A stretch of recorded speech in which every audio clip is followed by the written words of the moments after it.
polish on the marble floor reflected my tired face as I scrubbed on my hands and knees. 19 months I'd been working at the Bellano estate, and not once had Mr. Salvatore Bellano, the owner of this sprawling mansion and half of Chicago's underworld, if rumors were true, looked directly at me. I was nothing but a shadow that moved through the halls, erasing fingerprints and dust before they had time to settle. Elena, the East Wing needs attention. Mrs. Conti, the head housekeeper, didn't wait for my response before clicking away in her sensible heels, the sound echoing through the cavernous foyer. I tucked a strand of brown hair behind my ear and gathered my cleaning supplies. The East Wing. That meant his wing, Mr. Bellano's private quarters. A flutter of anxiety rippled through my stomach. The staff whispered about him in hushed tones, about the men who entered his study and sometimes didn't leave, about the phone calls that came in the middle of the night, about the blood that occasionally stained his pristine white shirts. Not that I'd seen much of him. In my position, you learn to be invisible. You enter rooms backward, eyes down, and leave before anyone realizes you were there. You become furniture, useful but unnoticed. The East Wing was cooler than the rest of the house, quieter. The thick Persian rugs muffled my footsteps as I moved through the corridor toward his study. The door was ajar, and I hesitated. Rule number 1: never enter Mr. Bellano's study unless explicitly instructed. Rule number 2: if you must enter, knock, wait, and only proceed if granted permission. I raised my knuckles to rap against the heavy oak when I heard voices, angry, threatening voices. You think you can steal from me and just disappear? The voice was low, controlled, but laced with something dangerous. Mr. Bellano, I built you from nothing, Vincenzo. I gave you everything. Sal, please, another voice trembling, desperate. Don't sal me. You're alive right now only because I'm giving you one chance. One. Bring me what you took, plus 20% by Friday. Otherwise, I'll visit your mother in Napoli myself. My hand froze mid-knock. I should leave. Now. But my body wouldn't move. My men will escort you out, Mr. Bellano continued. And Vincenzo? Don't make me look for you. Footsteps approached the door. Panic seized my chest. I backed away, but my cleaning cart betrayed me, rattling against the wall. The door swung open fully, and I found myself face to face with Salvatore Bellano himself. I'd seen him before, of course, from a distance, from the corners of rooms, through half-open doors, but never like this. Never close enough to notice that his eyes weren't simply brown, but amber, with flecks of gold that caught the light. Never close enough to smell the expensive cologne that clung to him. Sandalwood, and something sharper, more dangerous. Never close enough to feel the energy that radiated from him like heat from a flame. He was younger than most people assumed, maybe 35, with the kind of striking features that belonged on a Renaissance painting. Dark hair swept back from a strong forehead, a straight nose, full lips currently pressed into a hard line. And those eyes, those terrible, beautiful eyes, now fixed directly on me. Behind him stood a man with a bruised face and split lip, flanked by two broad-shouldered security men I recognized from the grounds. I'm sorry, sir, I stammered, lowering my gaze to the floor. I was just about to clean the... Wait. His voice cut through my apology like a knife. Not raising it, not even slightly, but with such authority that everything else in the world seemed to quiet.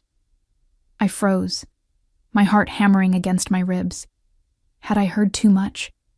Was I about to disappear like those men the staff whispered about? Look at me, he commanded. I forced my eyes upward, meeting his gaze. Something flickered across his face. Curiosity, surprise. I couldn't tell. What's your name? He asked. Elena, sir. Elena Russo. My voice sounded strange to my own ears. Too high, too breathless. How long have you worked here, Elena Russo? 19 months, sir. His eyebrows rose slightly. 19 months. He repeated the words like they were a puzzle he was solving. And I've never seen you before. One of the security men cleared his throat. Boss, we should... Mr. Bellano raised a hand, silencing him without breaking eye contact with me. Take him downstairs. I'll join you shortly. The men nodded, gripping the bruised man's arms and guiding him away. I should have been relieved to see them go, but somehow being alone with Salvatore Bellano was more terrifying. 19 months, he said again, his eyes moving over my face, my uniform, my hands still clutching a bottle of cleaning solution. How is that possible? I didn't know what to say. Should I apologize for being unmemorable? For doing my job too well? For becoming the ghost the position required? We're trained to be discreet, sir, I finally managed. To work without disturbing the household. Something that might have been amusement touched his lips. Discreet, he echoed. Yes, I suppose you are. He stepped closer, and it took everything in me not to back away. Tell me, Elena Russo, what else have you seen while being discreet? My throat went dry. Nothing, sir. I just clean the rooms I'm assigned. And what did you hear just now, before I opened this door? The truth seemed safest. Something about someone stealing from you. About giving them until Friday. I swallowed hard. I didn't mean to overhear. I was just about to knock. He studied me for a long moment, his eyes unreadable. Do you know who I am, Elena? What I do? You're Mr. Bellano. You own this house. His mouth curved into something not quite a smile. Is that all? People say I hesitated. Things. What kind of things? My hands were trembling. I set the cleaning bottle down on my cart before I dropped it. That you're connected, powerful. That people who cross you disappear. He didn't deny it. Instead, he reached out, and I flinched involuntarily, but all he did was take the damp cloth from my cart, examining it between his fingers as if it were some foreign object. Do you fear me, Elena Russo? Yes, I whispered, unable to lie with those eyes on me. He nodded, as if that were the correct answer, the only sensible one. Then he stepped back, returning to his study. You may clean the other rooms in this wing, not this one, not today. Relief washed over me. I was being dismissed, not disappeared. Yes, sir. Thank you, sir. I reached for my cart, eager to escape before he changed his mind. Elena? I froze. The things you hear while being discreet. Keep them to yourself. Always, sir. He gave me one last, lingering look before closing the door, and I released the breath I'd been holding. That night, I couldn't sleep. Every time I closed my eyes, I saw Salvatore Bellano's face, felt the weight of his gaze. Something had changed. I had been seen, and somehow, that felt more dangerous than remaining invisible. The next morning arrived with a pounding on my door. I shared a small apartment with 2 other maids, Lucia and Maya, in a building owned by the Bellano family, 10 minutes from the estate. The knocking came again, more insistent. Lucia groaned from her bed. Elena, make it stop.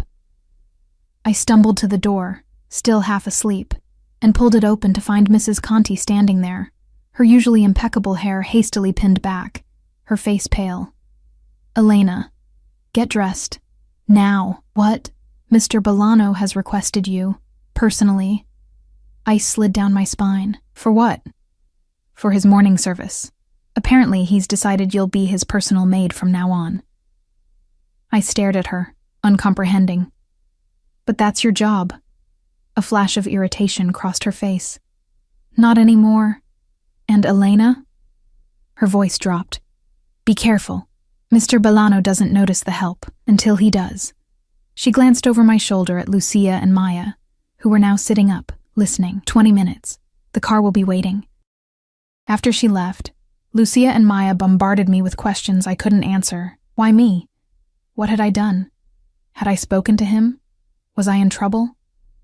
I dressed in my best uniform with shaking hands, pinning my hair back severely, trying to return to invisibility, but it was too late for that. The car waiting downstairs wasn't the staff van, but a sleek black Bentley with tinted windows, a driver standing beside it. He opened the door without a word, and I slid into the leather back seat, my modest uniform suddenly feeling absurdly out of place. The Bellano estate looked different in the early morning light, more vulnerable somehow, the shadows not yet retreated to their corners. The driver led me not to the service entrance, but through the main doors, past the curious glances of security personnel who'd never bothered to look at me before. Mrs. Conti was waiting in the grand foyer, her lips pressed into a thin line. "Follow me. I'll show you what's expected." She led me through the house, rattling off instructions. Mr. Bolano rises at 6:30. His coffee. Black, 2 sugars, heated cup. I finished automatically. I'd prepared it countless times when filling in for other staff. She looked at me sharply. "Yes. His breakfast is prepared by Chef Marcus. You'll serve it in the morning room or his study, depending on his schedule. His suits are pressed by Mr. Vanucci on Thursdays, delivered Fridays." Mrs. Conti stopped walking. "You've been paying attention," I shrugged.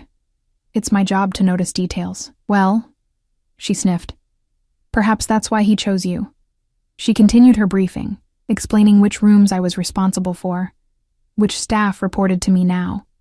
Me, who until yesterday had been at the bottom of the hierarchy, and most importantly, the security protocols. "You'll be given clearance to enter his private spaces. That means you'll be vetted, background checked, watched. One mistake, Elena, and it's not just your job at stake." We reached a door I'd never been allowed to approach. Mr. Bolano's bedroom. Mrs. Conti knocked softly. "Enter," came the response from within. She pushed open the door, and I followed her into a space that was simultaneously exactly what I'd expected, and nothing like I'd imagined. Masculine but not ostentatious. Cream walls, dark furnishings, a massive bed with rumpled sheets, and standing by the window, silhouetted against the morning light, Salvatore Baiano himself. He was wearing only dress pants and an unbuttoned shirt, his chest and feet bare. I averted my eyes instantly, but not before noticing the lean muscle of his torso, the dark tattoo that curled around his left side, the faint scars that spoke of violence survived. "Mrs. Conti," he acknowledged, "and Elena." He said my name differently than hers, with a slight emphasis I couldn't interpret. "I've briefed Ms. Russo on her new duties, sir," Mrs. Conti said, her tone professional but cooler than I'd ever heard her address him. "Thank you." He buttoned his shirt slowly, deliberately. "That will be all for now." Mrs. Conti hesitated. "Sir, perhaps I should stay for the first, that will be all," he repeated, and this time there was steel in his voice. She nodded stiffly and left, casting me one last unreadable glance before pulling the door shut behind her. And then I was alone with him. "Did you sleep well, Elena Russo?" he asked, moving to a mirror to fix his collar. "Yes, sir," I lied. His eyes met mine in the reflection. "Now, we both know that's not true." I said nothing, unsure how to respond. He turned to face me. "Your new position comes with certain adjustments.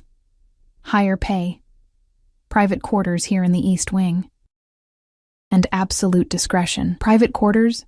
But I have an apartment." "Had," he corrected. "Your things are being moved as we speak." The casual control over my life stole my breath. "Sir, I don't understand." "Why me?" He approached slowly, like a predator who knows its prey can't escape. When he stood before me, close enough that I could feel the heat radiating from his body, he reached out and tilted my chin up with one finger. "Because, Elena Russo, you've spent 19 months watching me. Now I want to watch you." A week passed in my new role as Salvatore Bolano's personal maid, and with each day, the weight of his attention grew heavier. Where once I had been invisible, now I felt his eyes following me constantly.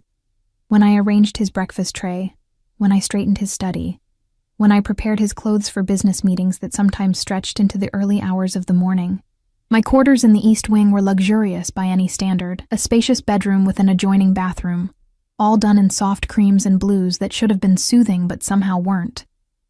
The windows overlooked the rose garden, and on clear nights, the Chicago skyline glittered in the distance like a false promise of escape. It was a beautiful cage, and with each passing day, I felt the bars closing in. "Elena." His voice came from the doorway of his study where I was dusting the bookshelves one afternoon. I hadn't heard him enter, a fact that made my heart skip with alarm. I was supposed to be aware of his movements at all times, to anticipate his needs before he voiced them. "Yes, Mr. Bolano." I turned, carefully schooling my features into the neutral expression I'd perfected. He leaned against the doorframe, his suit jacket discarded, sleeves rolled up to reveal strong forearms, an unexpected vulnerability in his usual armor. "You'll accompany me this evening." It wasn't a request. Nothing with Salvatore Bolano ever was. "Accompany you, sir?" I'm hosting a dinner. You'll attend to me personally. My stomach tightened. In the week I'd worked directly for him, I'd managed to avoid the other side of his life. The meetings with men whose eyes never settled, the hushed phone conversations in Italian that stopped when I entered a room. Until now, he'd kept me separate from that world, and I'd been grateful for the distance. Is that usual, sir? For household staff to serve at private dinners? Something flashed in his eyes, amusement, perhaps, or irritation at being questioned. Nothing about this arrangement is usual, Elena. Be ready at 8. Wear this. He pulled a garment bag from behind the door and laid it across his desk. After he left, I approached the bag with trepidation, unzipping it to reveal a dress that was definitely not a maid's uniform. Black, elegant, with a modest neckline, but a back that dipped dangerously low. Beside it was a shoebox containing heels that probably cost more than 3 months of my former salary. I closed the bag quickly, as if hiding evidence of a crime. At precisely 7:55 that evening, I stood before the mirror in my quarters, barely recognizing the woman who stared back. The dress fit perfectly, suspiciously so, as if someone had taken my measurements while I slept. My dark hair was swept up in a simple knot, exposing the vulnerable curve of my neck. The only jewelry I owned was a thin gold chain with a small cross that had belonged to my mother. I'd hesitated before putting it on, unsure if it belonged in this new version of myself, but ultimately decided I needed whatever protection it might offer. A knock at my door startled me. I expected Mrs. Conti or perhaps one of the security staff. Instead, Salvatore Bolano himself stood in the hallway, impeccable in a black suit that made his olive skin glow. His eyes traveled over me slowly, deliberately, and I fought the urge to cross my arms over my chest. "Good," he said simply. "Come." I followed him through corridors I'd cleaned but never walked as a guest, feeling the weight of stares from other staff members we passed. Their expressions ranged from curiosity to outright suspicion, and I couldn't blame them. What was Elena Russo, the invisible maid, doing dressed like this, walking beside the master of the house rather than 3 steps behind? The dining room had been transformed. The long mahogany table gleamed under soft lighting, set for 12 with the finest china and crystal, fresh flowers spilled from centerpieces, their sweet scent mingling with the aroma of expensive food being prepared in the kitchen. "Stand here," Mr. Bolano instructed, positioning me near his chair at the head of the table. "You'll serve only me tonight. Pour my wine, replace my plates, speak when spoken to, and listen carefully to everything said." I nodded, trying to understand what my real purpose was. This wasn't about pouring wine or replacing plates. Any server could do that. And Elena? His voice dropped lower. "Stay within my sight at all times." The guests began to arrive shortly after. Men in expensive suits with cold eyes, and women dripping in jewels who kissed Mr. Bolano's cheeks with practiced affection. I recognized some faces from newspapers and television, a city councilman, a judge, the owner of a chain of luxury hotels. Others I knew instinctively were like him, men who operated in the shadows of power. I poured wine, replaced plates, and listened as they discussed property developments, political campaigns, and shipments arriving at the harbor, conversations that danced around their true meanings with elegant euphemism. And all the while, I felt Salvatore Bolano's attention, even when he appeared absorbed in conversation with a platinum blonde seated to his right. "Your new girl is pretty, Sal," she remarked, gesturing to me with a manicured hand as I refilled her water glass. "Where did you find this one?" "She was here all along, Vanessa," he replied, his eyes meeting mine for a brief electric moment. "Some treasures hide in plain sight." The woman, Vanessa, laughed, a sound like breaking glass. "You always did have an eye for potential. Isn't that right, Adrian?" She directed this to a man seated across from her, handsome in a conventional way, with sharp features and sandy hair.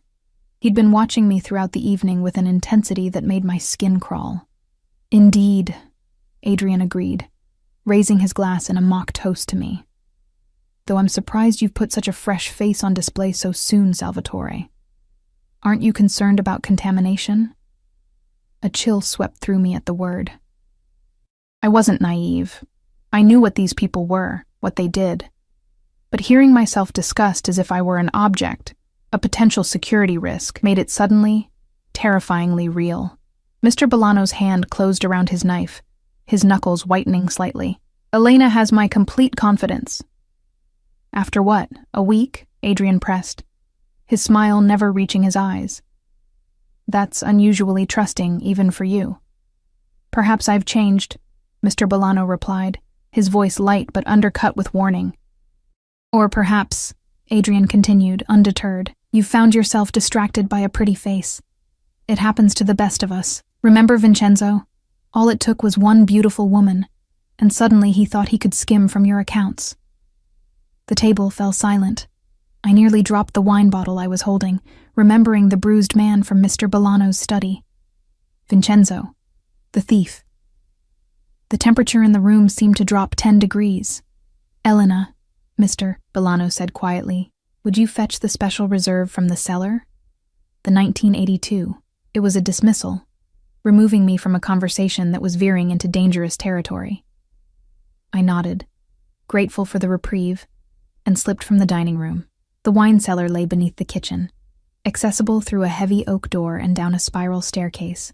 It was cool and dim, the walls lined with bottles worth more than I would earn in a lifetime. I located the section labeled 1982 and began searching for the reserve Mr. Bolano had requested. Need help finding something? I whirled around to find Adrian standing at the foot of the stairs, blocking the only exit. My pulse quickened, and I instinctively took a step back. No, thank you. I've found it. I clutched the bottle to my chest like a shield. He moved closer, his expensive cologne filling the small space between us. You know, Elena, I've been watching you all evening, trying to figure out what makes you special. I'm just doing my job, sir. We both know that's not true. He reached out, touching my bare shoulder with one finger, tracing a line down my arm. Salvatore doesn't invite the help to sit at his table dressed like royalty. He doesn't look at maids the way he looks at you. I stepped sideways, away from his touch. Mr. Bolano is waiting for his wine. Let him wait. Adrian moved again, backing me against the wine racks. I'm curious what hold you have over him. What special talents you possess that captured his attention so completely.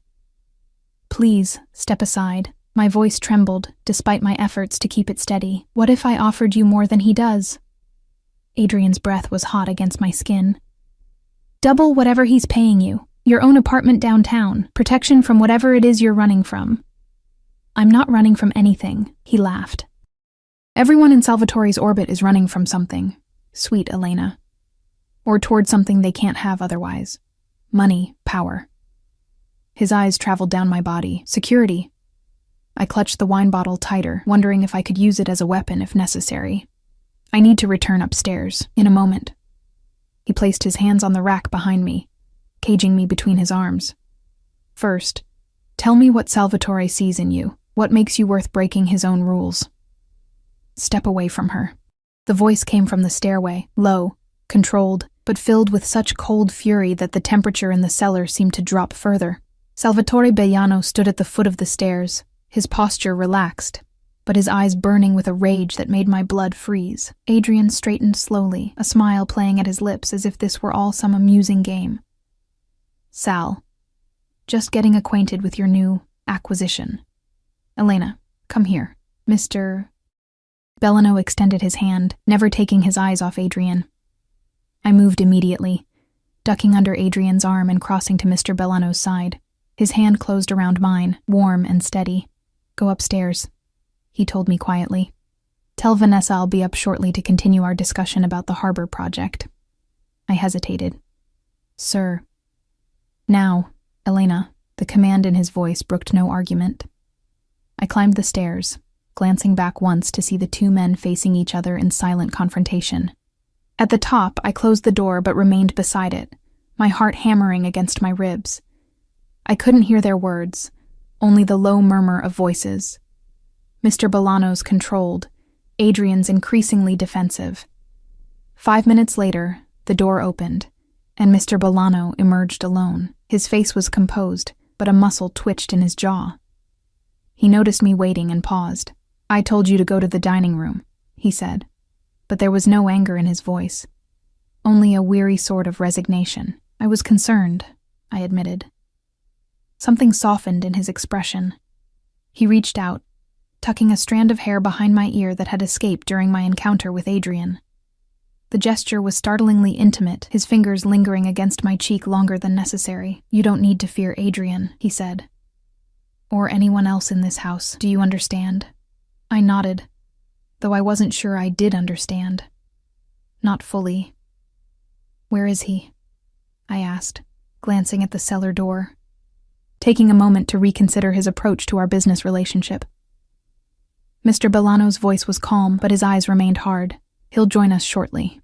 Adrian did return to the table 10 minutes later. His earlier swagger diminished, a thin cut on his cheekbone that hadn't been there before. He avoided looking at me or Mr. Bolano for the remainder of the evening. As the dinner concluded and guests began to leave, Mr. Bolano placed a hand at the small of my back, guiding me away from the goodbyes. His touch burned through the thin fabric of my dress, sending an involuntary shiver down my spine. "I'd like you to accompany me to my study," he said, his voice low enough that only I could hear. The study was dimly lit, the curtains open to reveal the garden bathed in moonlight. Mr. Bolano crossed to a cabinet and poured 2 glasses of amber liquid, offering one to me. I took it hesitantly. "Sit," he instructed, gesturing to one of the leather armchairs by the fireplace. I perched on the edge, still feeling like an imposter in my borrowed finery. He remained standing, looking down at me with an expression I couldn't decipher. "What did Adrian say to you in the cellar?" he asked. I took a small sip of the whiskey, welcoming the burn as it slid down my throat. "He asked what made me special, why you had broken your rules for me." I looked up at him. "I'd like to know the answer myself, Mr. Bolano." He studied me for a long moment, then set his glass down and knelt before my chair, bringing his face level with mine. In this position, with the firelight casting shadows across his features, he looked almost vulnerable. "When I saw you outside my study that day, do you know what struck me, Elena Russo?" I shook my head. "You looked at me without pretense, without calculation." His voice had dropped to a near whisper. "Do you know how rare that is in my world? How valuable?" His words hung between us like smoke, both revealing and obscuring. I struggled to process what he was telling me. That my transparency, my inability to hide my fear and honesty, was what had drawn him to me. It seemed too simple an explanation for the upheaval of my life. "There are people who would give anything to be in your position," he continued, still kneeling before me, close enough that I could see the faint stubble beginning to shadow his jaw. "To have my attention, my protection. I didn't ask for either," I said quietly. A smile touched his lips, genuine amusement rather than mockery. "No, you didn't." He rose smoothly and returned to the cabinet, refilling his glass. "That's part of your appeal, Elena. You're not trying to get anything from me." "What happens when that changes?" The question slipped out before I could stop it. He turned, eyebrows raised. "Are you planning to start making demands, Elena Russo?" "No, I set my glass down, frustrated at my inability to articulate the unease that had been building within me. "What happens when you tire of whatever this is? When you no longer find my honesty appealing?" He approached again, this time taking the seat opposite mine. The fire crackled between us, casting his face in alternating light and shadow. "You think I'll discard you?" It wasn't a question, but I answered anyway. "Yes." He leaned forward, elbows on his knees. "Tell me, Elena, what do you know about me? Not what you've heard or what you've observed. What do you know?" I considered his question carefully. "I know you're feared," I began slowly. "I know you're powerful beyond just money. I know you have connections throughout the city, political, legal, criminal. And does that frighten you?" "Of course it does." He nodded, accepting this. "What else?" I hesitated, then decided to risk complete honesty. "I know you're capable of violence. I've seen men enter this house whole and leave broken. I've cleaned blood from your shirts." His expression remained impassive. "Continue." "I know you protect what you consider yours. Fiercely. Completely. I met his gaze And directly. I know that, for reasons I can't understand, you now consider me yours. Something flickered in his eyes. Satisfaction, perhaps, at my perception. Very good, Elena. Very observant. You haven't answered my question, I pressed. What happens when you no longer want me in this position? He leaned back, studying me. That depends entirely on you. If you serve me loyally, keep my confidences, there will always be a place for you. If not, he let the implication hang. So I'm a prisoner. No. His voice sharpened. You're protected. There's a difference. Protected from what? He gestured vaguely toward the window, toward the city beyond. From the reality of the world we live in. From people like Adrian, who see someone like you as nothing but a means to an end. His eyes locked with mine. I can arrange for you to leave this house tomorrow, Elena, with recommendations, money, a new identity if you wish. Is that what you want? The offer was unexpected, and I found myself genuinely considering it. Freedom. A return to anonymity, to safety. But something in his expression made me hesitate. There was a challenge there, yes, but also something else. Vulnerability, perhaps. The possibility that my answer mattered to him beyond the practical implications. No, I said finally.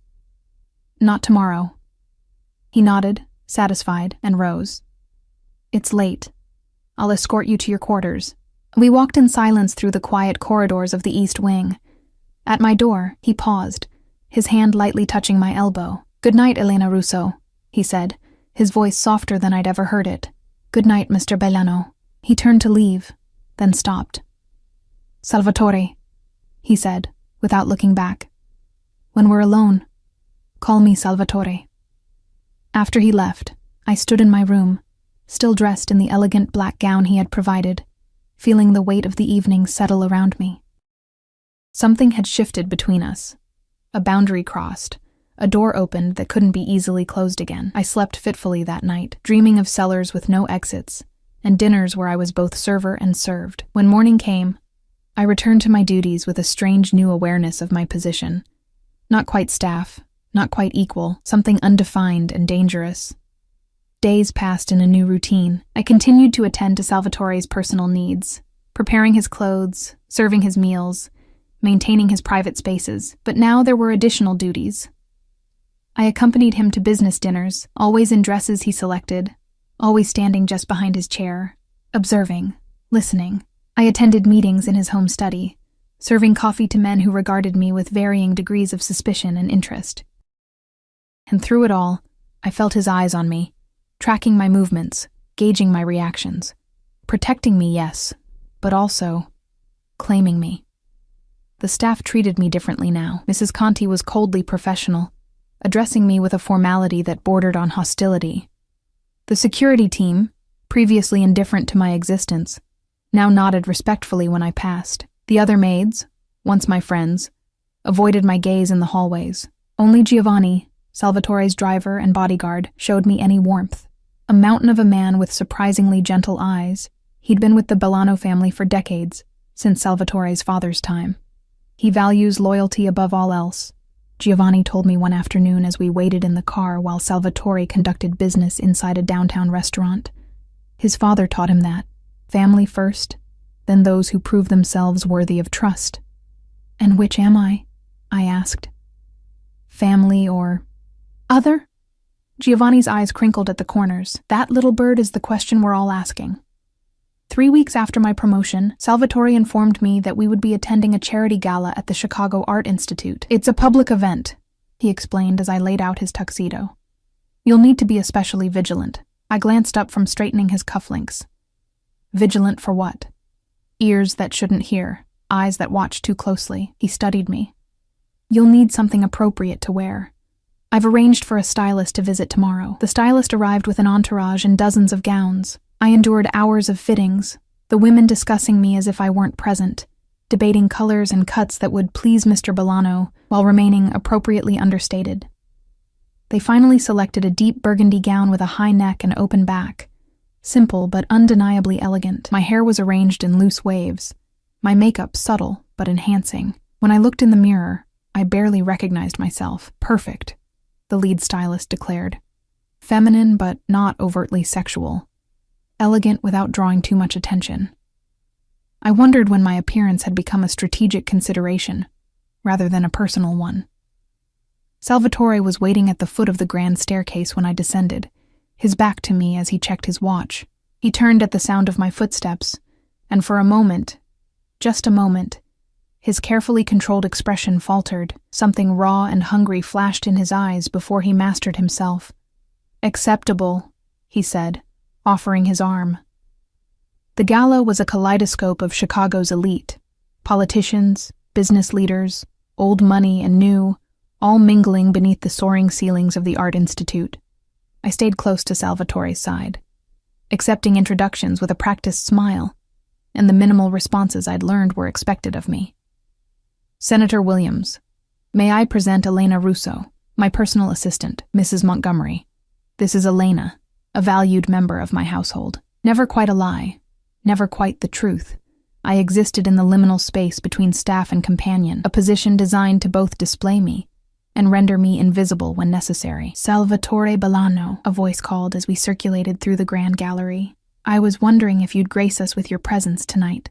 The woman who approached was striking, tall, with auburn hair swept into an elegant updo, wearing a gown that probably cost more than my family's house had. There was a familiarity in the way she touched Salvatore's arm, in the smile that curved her red lips. "Sophia," Salvatore acknowledged, kissing her cheeks. "You look ravishing as always." "And you look exactly the same," she laughed, "dangerously handsome and utterly unattainable." Her gaze shifted to me, assessing. Or perhaps not so unattainable after all.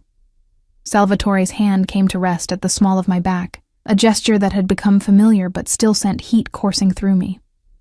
"Elena Russo, may I introduce Sophia Ricci, an old friend." The way Sophia's eyebrows rose at the word friend told me there had been more to their relationship. "Charmed," she said, extending a hand adorned with a diamond that caught the light with every movement. "How long have you been with Salvatore, Elena?" Before I could answer, Salvatore interjected. "Elena has been an invaluable addition to my household."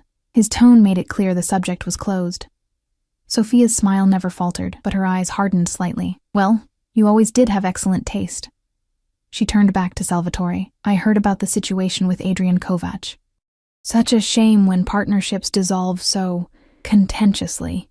Salvatore's posture stiffened almost imperceptibly. "Business is business, Sophia. You know how it is." "I do indeed." She glanced at me again, though some matters blur the line between business and pleasure. A server passed with champagne, and Salvatore deftly plucked 2 glasses, handing one to me. "If you'll excuse us, Sophia," the mayor was hoping for a word. As we moved away, I took a sip of champagne to steady my nerves. "Who is she really?" I asked quietly. "Exactly who I said, an old friend." His jaw was tight, his eyes scanning the room rather than meeting mine. "She seemed to know a lot about your business." "Sophia knows a little about a lot of things. It makes her dangerous in certain circles." His hand at my back guided me toward a quieter corner of the gallery. "She's also the daughter of Marco Ricci." The name meant nothing to me, and my confusion must have shown.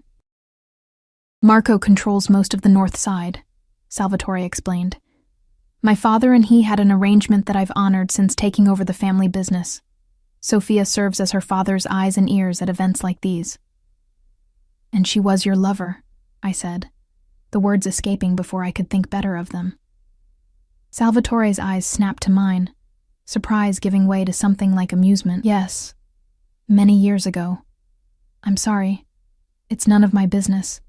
"No," he agreed, "it isn't."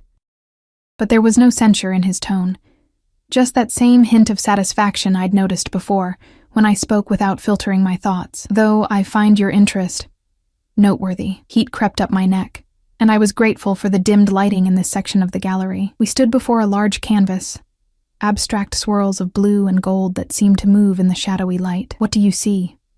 Salvatore asked, nodding toward the painting.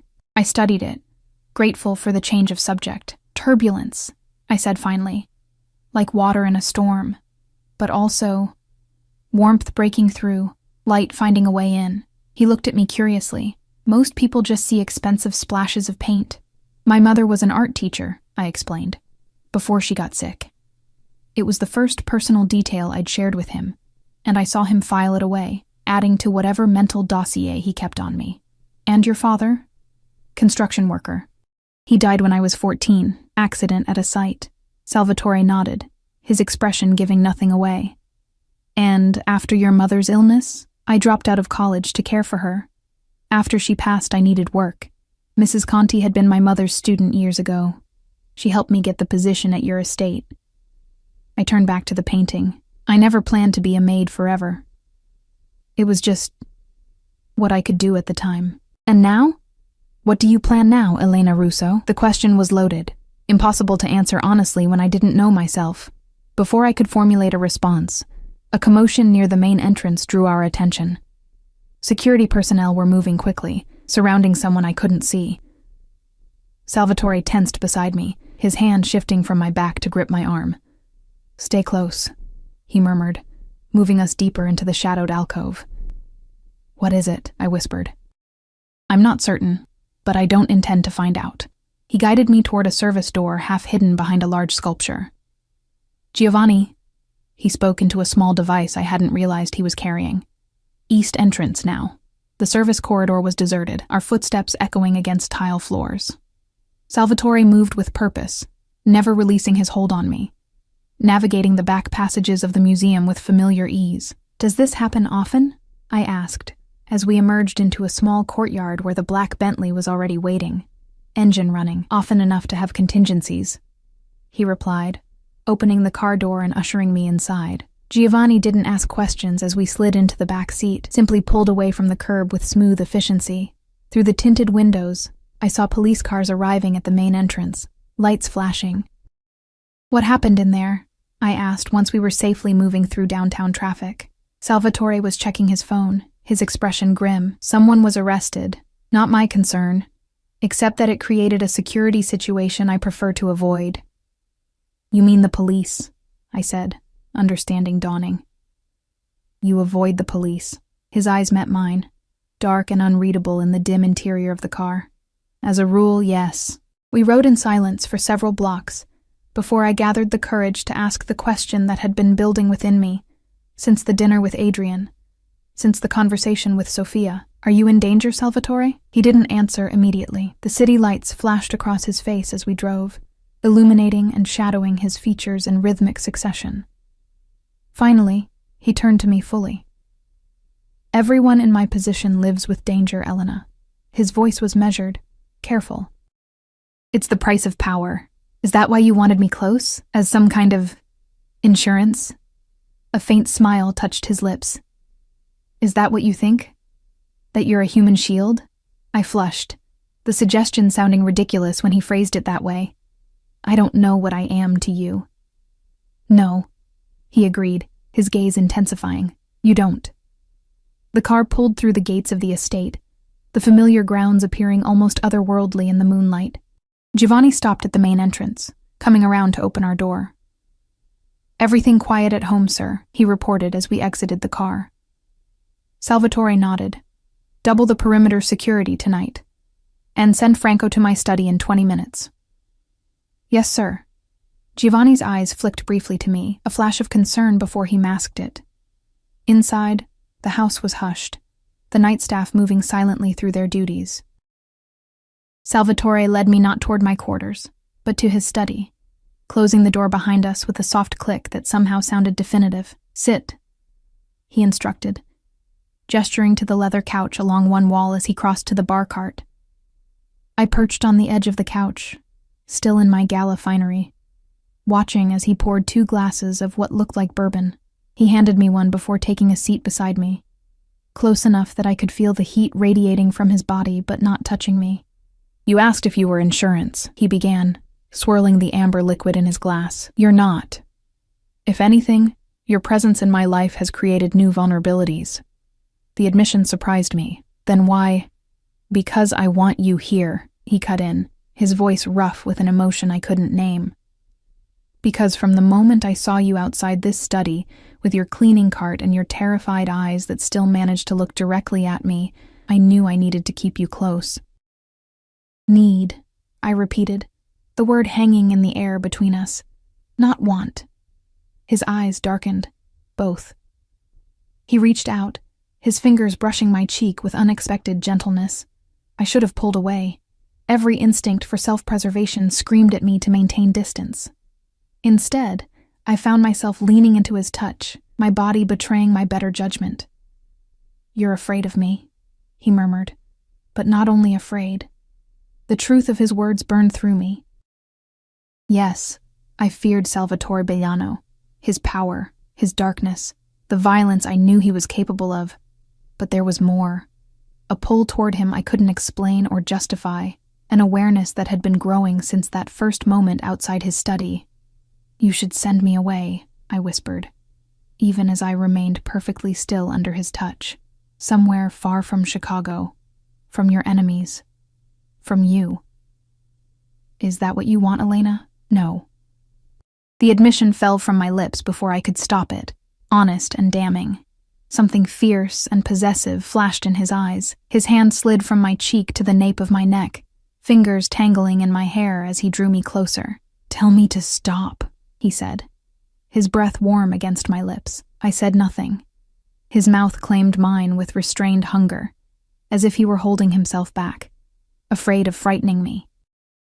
The kiss was gentler than I had imagined, and yes, I had imagined it, in the dark of night when I could admit such dangerous thoughts. His lips moved over mine with careful precision, tasting, testing, seeking permission for more. I had never been kissed like this, like I was something precious and rare, something to be savored rather than consumed. My hands found their way to his shoulders, feeling the solid strength beneath fine wool. A sharp knock at the door broke the moment. Salvatore drew back slowly, his eyes never leaving mine as he called, "Enter." I tried to pull away completely, but his hand on my waist held me in place as Franco, his head of security, stepped into the room. If the man was surprised to find his boss intimately positioned with the household maid, he gave no indication. "Sir," Franco began, his eyes fixed somewhere over our heads, "we've confirmed the situation at the gala.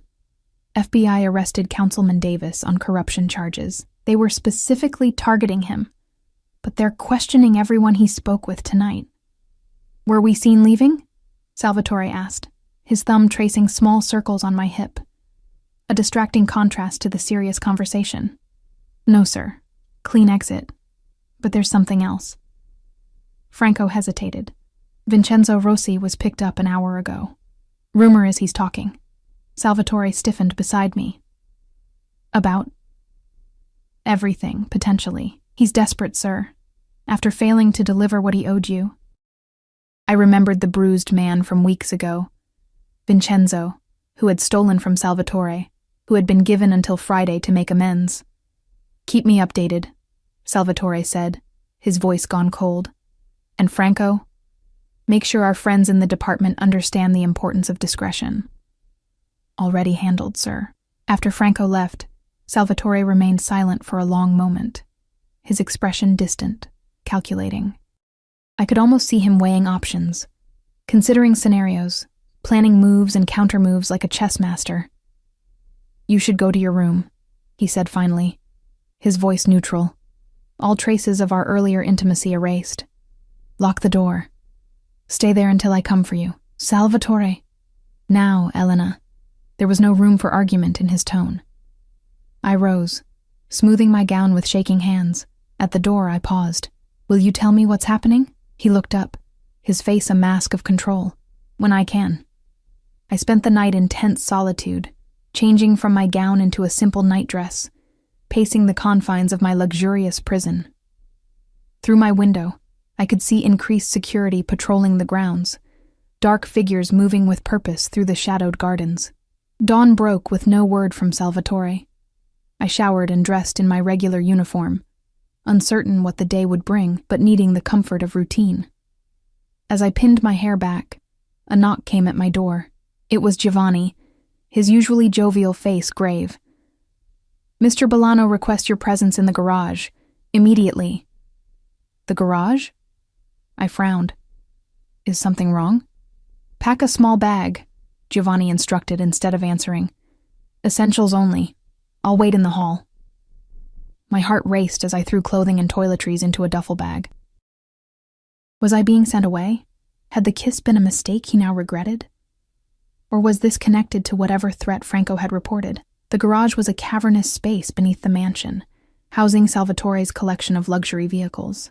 He stood beside a nondescript black SUV, conferring quietly with Franco and two other security men I recognized but couldn't name. When he saw me, he broke away, crossing to intercept me. Change of plans, he said without preamble. We're leaving for a few days. My lake house in Michigan. Why? I asked, clutching my bag. What's happened? His jaw tightened. A complication. Nothing I can't handle, but I want you away from Chicago until it's resolved. So I am insurance, I said, unable to keep the hurt from my voice. Salvatore took my arm, guiding me away from the others. You're a target, he said, his voice low and intense. Vincenzo has been feeding the FBI information, true and false, trying to save himself. Your name came up. A cold weight settled in my stomach. My name? Why would he even know who I am? Because Adrian told him. Salvatore's expression darkened. After our dinner, Adrian suggested to several people that you might be more than just staff to me, that you might have influence. I don't understand, I said, though a terrible suspicion was forming. They think you could be leveraged against me. Salvatore's hands came up to frame my face. And they're right. The admission hung between us, both a declaration and a warning. I had become his vulnerability, exactly what he'd said in his study. And now we were both paying the price. I'm sorry, I whispered. Don't be. His thumb brushed my lower lip. Just stay close to me. Do exactly as I say. Can you do that, Elena? I nodded, unable to speak past the tightness in my throat. The drive to Michigan took just under 3 hours. Giovanni at the wheel, Franco riding shotgun, and 2 more security vehicles following at a discreet distance.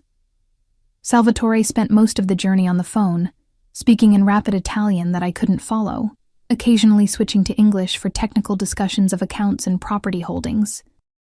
I gazed out the window as urban sprawl gave way to rolling countryside and finally the coastal beauty of Lake Michigan, trying to process how completely my life had changed in the span of weeks. From invisible maid to... what? Asset? Liability? Something more personal that neither of us had named? The lake house proved to be a misnomer. What awaited us was a modern mansion of glass and stone perched on a cliff overlooking the water, surrounded by acres of private forest. Security features were discreetly integrated into the design. Cameras disguised as lighting fixtures, reinforced windows that probably weren't just for withstanding storms, a gatehouse with a guard already stationed. Welcome to Bolano Point, Giovanni announced as we pulled into a circular drive. The quietest place on the lake. Inside, the house was all clean lines and minimal furnishing, the focus clearly on the spectacular views visible through floor-to-ceiling windows. A housekeeper greeted us, an older woman who eyed me with open curiosity but said nothing as Salvatore instructed her to prepare lunch. I'll show you to your room, he said, taking my bag. The staff here is minimal but trustworthy. Maria handles the house. There are 2 groundskeepers who double as security, plus Giovanni and Franco who will stay while we're here.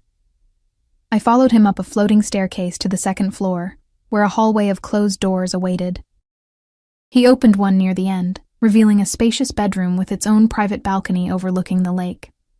My room is next door, he said, setting my bag on a bench at the foot of the bed. There's a connecting door, kept locked from both sides. The key is in the drawer if you need it. The implication was clear. He was giving me privacy, control. A choice. Thank you, I said, moving to the window to gaze out at the water. The lake stretched to the horizon, sun glinting off waves, a vision of serenity at odds with the tension thrumming through me. How long will we stay? Until it's safe to return. He came to stand beside me, close but not touching. My attorneys are handling the situation with the FBI. Vincenzo's credibility is minimal, but they're obligated to follow every lead. And what about your business? Your other concerns? A faint smile touched his lips. Everything can be managed remotely these days. Even my kind of business. I turned to face him fully. And what exactly is your business, Salvatore? Beyond the legitimate enterprises, beyond the properties and restaurants and shipping companies. His expression grew guarded. You know what it is. I want to hear you say it, I insisted. If I'm risking everything by being associated with you, I deserve the truth.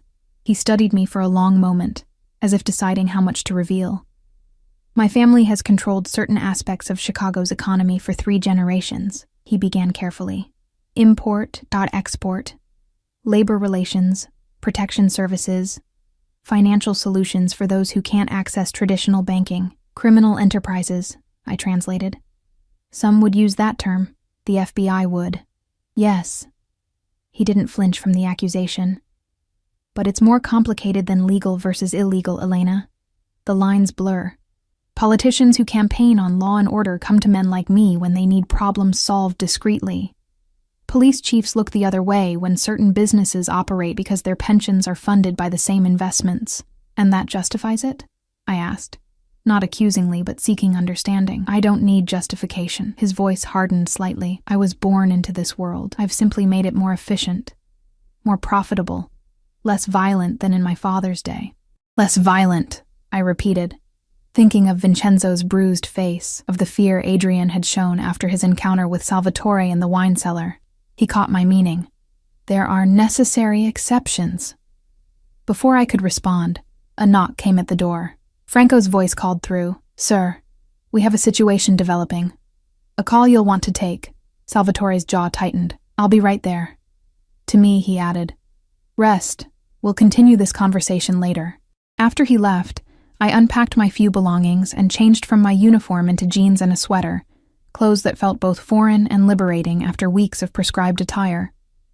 The normality of the outfit was at odds with the extraordinary circumstances, a juxtaposition that made me laugh aloud in the empty room, a sound edged with hysteria.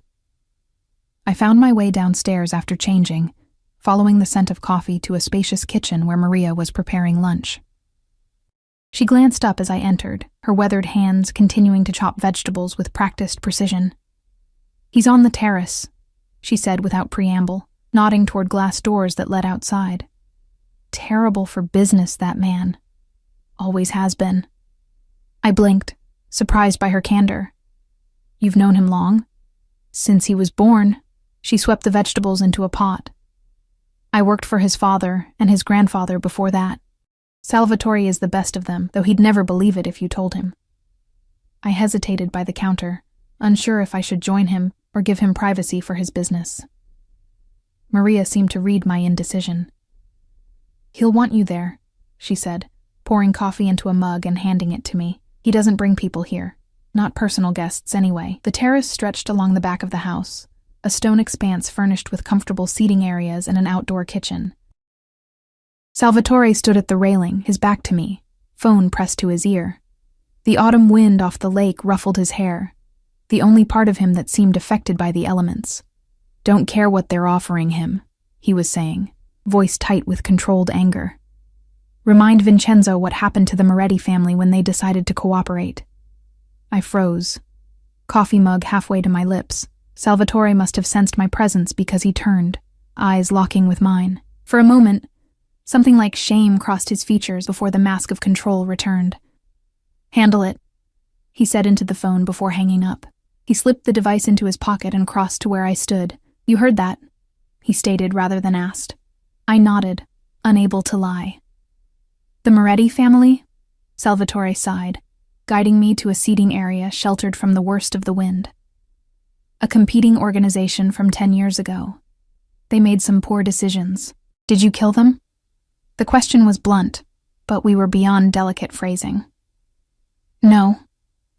He sat opposite me, his posture relaxed despite the tension in his eyes. They were relocated to South America with new identities. My father would have had them killed. I found an alternative. Relief washed through me, quickly tempered by realism. But you wanted Vincenzo to think they were killed. A wry smile touched his lips. Perception is a powerful tool, Elena. Fear prevents more violence than it causes, when managed correctly. We sat in silence for a moment. the crash of waves against the cliff below filling the space between us. "Why did you bring me here?" I finally asked, the question that had been burning within me since we'd left Chicago. "If I'm a liability, wouldn't it be safer to distance yourself from me?" "Safer for whom?" He leaned forward, elbows on his knees. "I told you before. You've become a vulnerability for me. My enemies know it. Which means keeping you safe is now my priority. Because I'm useful to you?" His expression darkened. "Because I care what happens to you, Elena. More than is wise. More than I've cared about anyone in a very long time." The admission hung in the air between us, weighted with implications neither of us fully understood. I'd known there was something beyond professional interest, beyond even physical attraction. But this suggested depths I wasn't sure either of us was ready to explore. "I don't fit in your world," I said softly. "No," he agreed, "you don't. You're untouched by it. Uncorrupted." His gaze held mine, intense and uncompromising. "That's precisely why I want you in it." Maria called us for lunch, interrupting the moment. We ate on the terrace despite the chill. A simple but exquisite meal that neither of us fully appreciated, both too preoccupied with unspoken thoughts. That night, I found myself unable to sleep, the day's revelations churning in my mind. I stepped onto my private balcony, the cool air raising goosebumps on my skin. The lake stretched before me, a vast darkness broken only by the reflected light of a nearly full moon. Below, I could make out the silhouettes of security personnel patrolling the grounds. A golden rectangle of light appeared to my right as the balcony door of the adjacent room opened. Salvatore stepped out, now in casual clothes, dark jeans and a black sweater that made him look younger, more approachable. "You should be sleeping," he said, his voice carrying easily in the night stillness. "So should you." He smiled faintly. "Sleep and I have a complicated relationship." Guilty conscience? The words slipped out before I could stop them. To my surprise, he laughed, a genuine sound I'd rarely heard from him. Among other things, he gestured to the divider between our balconies. "May I join you?" I nodded, and he easily stepped over the short partition, closing the distance between us. "Any updates on the situation in Chicago?" I asked as he came to stand beside me at the railing. "Vincenzo is being more cooperative with my people than with the FBI," he said, satisfaction evident in his tone. "He'll recant his statements about you tomorrow, claim he was confused, trying to create leverage." Relief flooded through me. "So we can go back?" Salvatore turned to face me fully, his expression serious in the moonlight. "Is that what you want? To return to Chicago, to the estate, to your role as my personal maid?" The question caught me off guard. I don't know. "Because things can't go back to the way they were, Elena." He reached out, his fingers brushing a strand of hair from my face. "Not after this. Not after what's happened between us." My heart raced at his touch. "And what exactly has happened between us, Salvatore?" Instead of answering with words, he drew me to him, his mouth finding mine with less restraint than our first kiss in his study. This time, there was hunger, need, a claiming that sent heat spiraling through me. My arms wrapped around his neck as his hands spanned my waist, pulling me flush against him. When we finally broke apart, both breathing heavily, he rested his forehead against mine. "That," he murmured, "that has happened. And more, if you'll allow it." "And if I don't?" I whispered, needing to know where the boundaries lay. He pulled back slightly, his eyes searching mine. "Then I'll respect your decision, arrange for your safety elsewhere, set you up with a new life, far from Chicago, far from me." The offer was genuine. I could see it in his expression, feel it in the way his hands loosened their hold, already preparing to let me go if that was my choice. In that moment, I realized the true power I held. Not influence over his business or his decisions, but over his heart. A power I had never sought, but now found myself unwilling to relinquish. I reached up, tracing the line of his jaw with trembling fingers. "I don't want a new life far from you." His eyes darkened with desire, and something deeper, more profound. "Elena." A sharp knock at my bedroom door interrupted the moment. Salvatore tensed, instantly alert. "Mr. Bolano?" Giovanni's voice called urgently. "Sir?" "We have a situation." Salvatore moved quickly, crossing to the door and opening it to reveal Giovanni, expression grim. "Security detected a boat approaching from the south," he reported. "No lights, moving fast." "How many?" Salvatore asked. All traces of tenderness gone, replaced by cold efficiency. "Thermal shows 3, maybe 4, armed. Get Elena to the safe room," Salvatore instructed. "Now." "Salvatore, wait," I began, but he cut me off with a look. "Trust me," he said simply. Giovanni led me through the house to what appeared to be a wine cellar, but pressing a hidden panel revealed a reinforced door leading to a windowless room equipped with monitors showing security feeds from around the property. "You'll be safe here," Giovanni assured me. "The room is designed to withstand virtually anything." "And Salvatore?" I asked, watching the monitors with growing alarm as dark figures approached the shoreline below the house. Giovanni's expression softened. "He's survived worse, signorina. Far worse. Left alone, I watched the security feeds with my heart in my throat. Men in dark clothing moved up from the shore, weapons visible in the night vision cameras. Salvatore and his security team positioned themselves strategically throughout the house and grounds. The volume was muted, but I could see Salvatore giving orders, his face set with deadly determination. The intruders reached the lawn, spreading out to approach the house from multiple angles. On one screen, I saw Franco intercept the first man, a brief struggle ending with the intruder on the ground. Another screen showed Salvatore himself confronting 2 men, moving with a lethal grace I had never witnessed before. There was no hesitation in his actions, no restraint. This was the man his enemies feared, the man who controlled Chicago's underworld through force when necessary. The confrontation was over in minutes. The intruders subdued, Salvatore conferring with Franco, gesturing toward the boat. I couldn't hear their conversation, but the grim satisfaction on Salvatore's face told me enough. The door to the safe room opened an hour later, revealing Salvatore. He had changed clothes, but I could see a darkening bruise on his cheekbone, a small cut at the corner of his lip. "It's over," he said simply. "You can come out now." I rose on shaky legs. Who were they? Adrian's men. He held out his hand to me. "A misguided attempt to acquire leverage.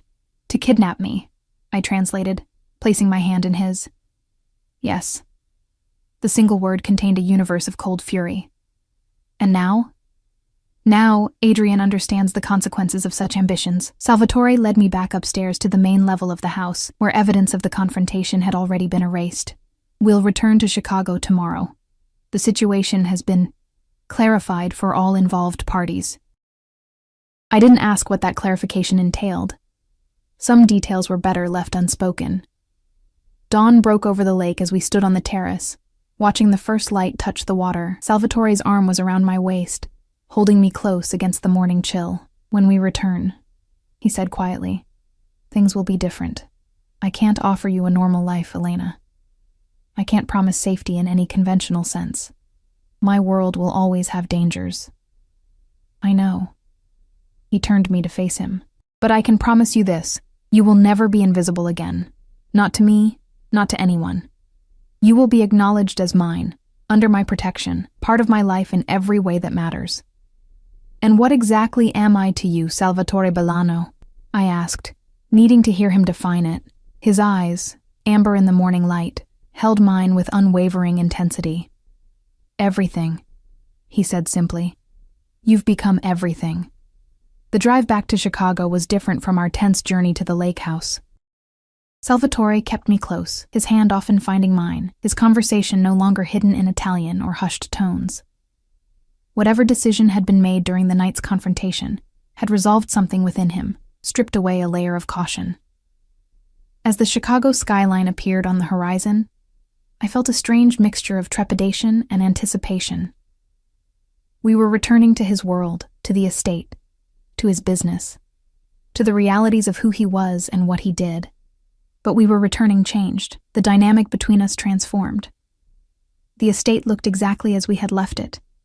The staff lined up to greet us with the same deference they always showed, but their eyes now tracked me differently as I walked beside Salvatore rather than behind him, his hand at the small of my back, guiding rather than directing. Mrs. Conti approached with a tight smile. Welcome back, Mr. Bolano. Your study has been prepared as requested and— Thank you, Mrs. Conti, Salvatore interrupted. Please have Elena's belongings moved from the East Wing staff quarters to the master suite. A shocked silence followed his instruction. Mrs. Conti's eyes widened fractionally before her professional mask slipped back into place. Of course, sir. Right away. As we entered the mansion, Salvatore drew me aside in the grand foyer, unconcerned with the staff still within earshot. I meant what I said at the lake house, Elena. You'll never be invisible again. His voice carried, ensuring everyone heard his next words. This is your home now, not as staff, but as the woman I've chosen to stand beside me. The declaration echoed through the marble hall, reaching every ear, eliminating any ambiguity about my position. I should have felt exposed, vulnerable under the stares of those who had once been my colleagues. Instead, I felt a strange new power, not derived from Salvatore's authority, but from the knowledge that I had seen beneath his carefully controlled exterior and chosen to remain despite everything I knew. Are you sure? I asked quietly. One last chance for him to reconsider the public acknowledgement. His answer was to draw me into his arms, his kiss leaving no doubt in anyone's mind about our relationship. When he pulled back, his eyes held a promise I had never expected to find in my life as an invisible maid. I've never been more certain of anything, Salvatore Bolano said, the man who had broken every rule for me. And I, Elena Russo, who had once cleaned the shadows of his world, stepped fully into the light of it, eyes open, heart resolved, no longer invisible, but seen completely by the one man who had looked past my uniform to the woman beneath.